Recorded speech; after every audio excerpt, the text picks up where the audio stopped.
selon certaines sources, jusqu'à 4000 membres en uniforme et lourdement armés. Est-ce que aujourd'hui la BSAP représente une menace pour la sécurité et pour l'État haïtien? Mais tout représente une menace pour la sécurité, et tout ce que nous voyons en termes d'agitation de divers groupes armés constitue des menaces pour l'État haïtien, pour les institutions haïtiennes. La question de la BSAP, elle est adressée. Nous avons eu des échanges, des rencontres divers avec notamment des représentants de la BSAP. Nous sommes en train de chercher comment résoudre le problème, parce que la BSAP, elle est là pour les aires protégées et dépend du ministère de l'Environnement.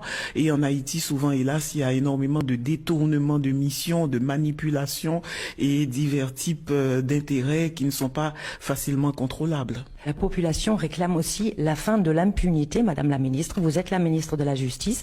Alors, il y a plusieurs personnalités politiques, mais aussi des acteurs économiques en Haïti qui ont été sanctionnés ces derniers mois par les États-Unis, par le Canada, par l'ONU. Qu'est-ce que prévoit de faire la justice haïtienne? Ces personnes-là vaquent librement à leur occupation en Haïti. Est-ce qu'il est prévu de les poursuivre en justice?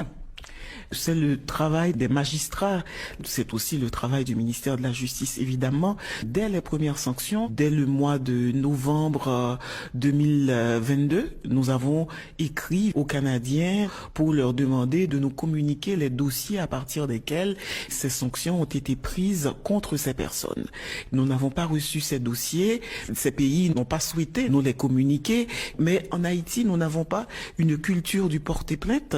Nous encourageons les uns et les autres à porter plainte contre ceux contre lesquels il y a des soupçons de détournement de fonds ou d'utilisation privative de ressources publiques. Mais qui pourrait porter plainte?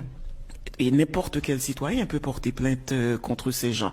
Mais il faut constituer des dossiers, et nous sommes bien décidés, dans un climat un peu moins délétère que celui que nous avons aujourd'hui en Haïti. Le climat que nous avons aujourd'hui ne nous permet pas